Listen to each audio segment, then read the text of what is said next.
उपाहाचा स्वीकार करावा, आधी घर सात्विक बनावं लागेल. घर तुम्हाला निर्मळ बनवावं लागेल. नाहीतर आपण म्हणतो की घर असावे घरासारखे, नको तो नुसत्या भिंती, तिथे असावं प्रेम जिव्हाळा, नको तो नुसते नाते. आम्ही भले मोठे बंगले बनवले, परंतु त्या बंगल्यामध्ये जर शांती जर नसेल तर,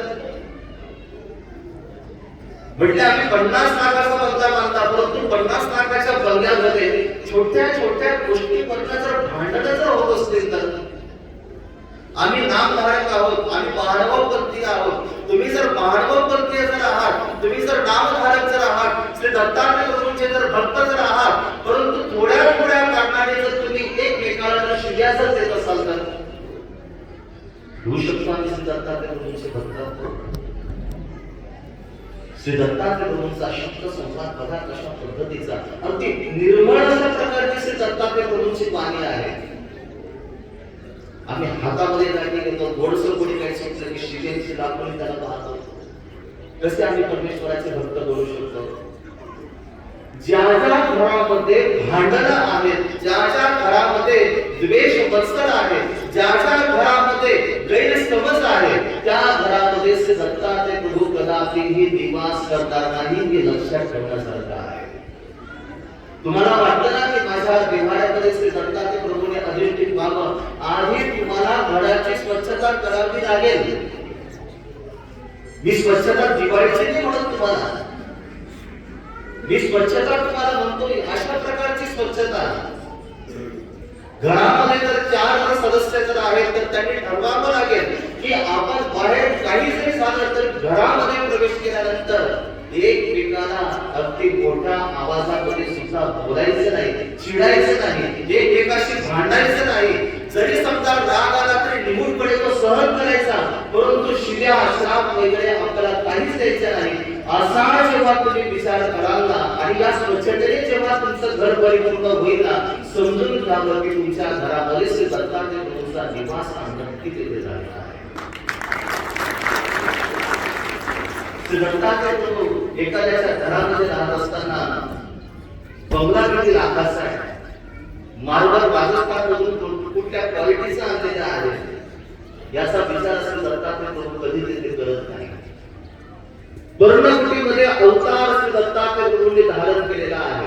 होती पर्णकुटी होते, भिंती सुद्धा नव्हत्या, खाली टाईल सुद्धा नव्हते, सारोलेली ती जमीन असावी, पर्णकुटी होते अनुसया मातेचे.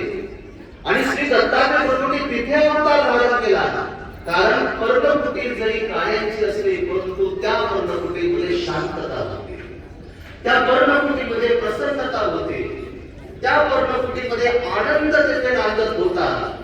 आणि त्या पर्णकुटीमध्ये फक्त निराकार असलेला जो परमेश्वर आहे, त्या परमेश्वराची फक्त आराधना तिथे सुरू होती.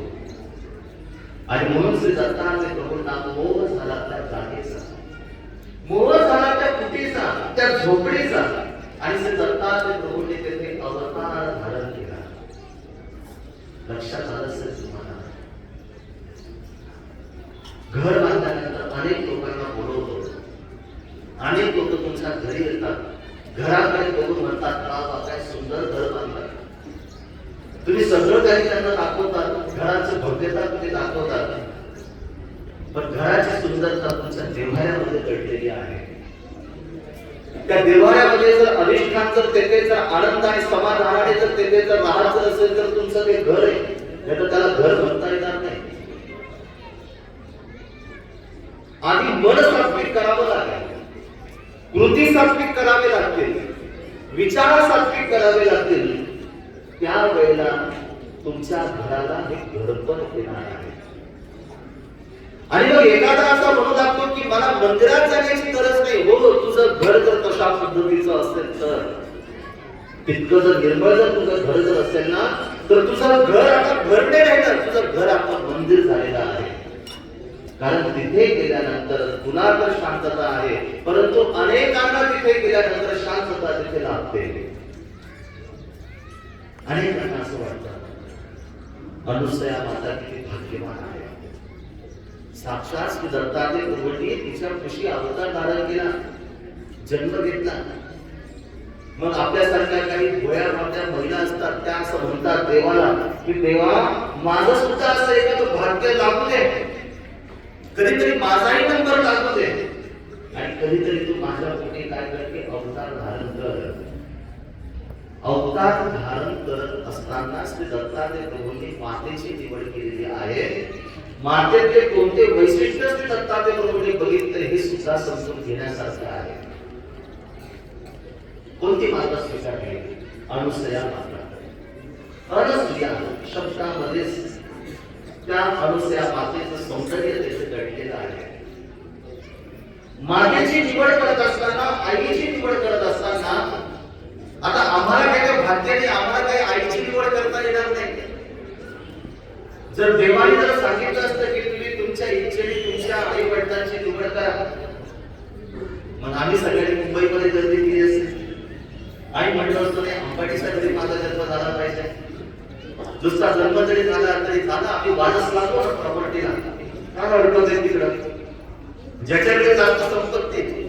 मग आपण म्हटलं असतो की नाही आता आपण पप्पा बनतो, मम्मी बनतो, तेव्हा आता आम्हाला हे नको, आता आम्हाला मात्र हे पाहिजे, ते आमच्याकडे नाही. पण देवाकडे आहे. कोणाच्या पोटी अवतार धारण करायचं.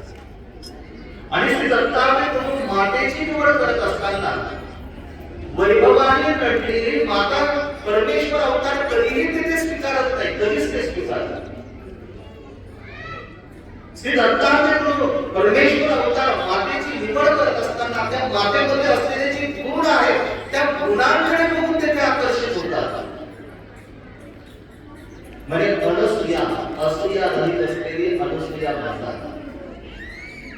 जी कधीच कोणाबद्दल द्वेष मत्सर करत नाही, जी कधीच कोणाशी भांडत नाही, जी कधीच कोणाशी बरोबरी देखील करण्याचा प्रयत्न करत नाही, जी तिच्या जीवनामध्ये कधी कोणाची स्पर्धा देखील करण्याचा प्रयत्न करत नाही, अशी जी माता आहे तर ती माता असे दत्तात्रय प्रभूंना आवडते. आणि परमेश्वर अवतार अशा मातेच्या खुशीमध्ये अवतार धारण करतात.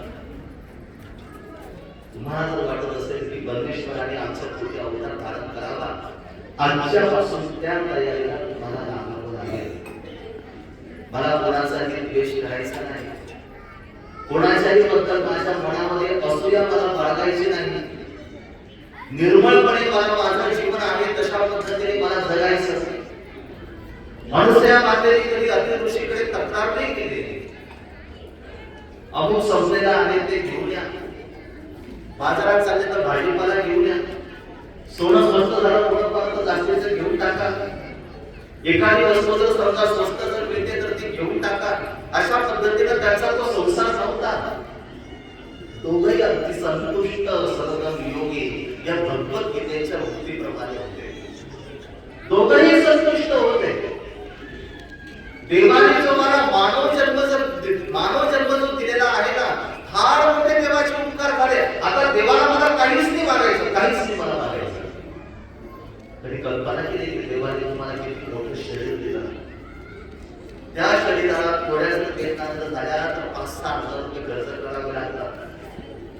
देवाने तुम्हाला एवढं चांगलं शरीर दिलं, एवढं मजबूत शरीर दिलं, हृदय दिलं, चार्जिंग करण्याची गरज नाही. चार्जिंगची गाडी घेतात, रस्त्यात बंद पडल्यानंतर मग पुन्हा कपाळाला हात लावता म्हणतात कोण गाडी घेतली काही नाही.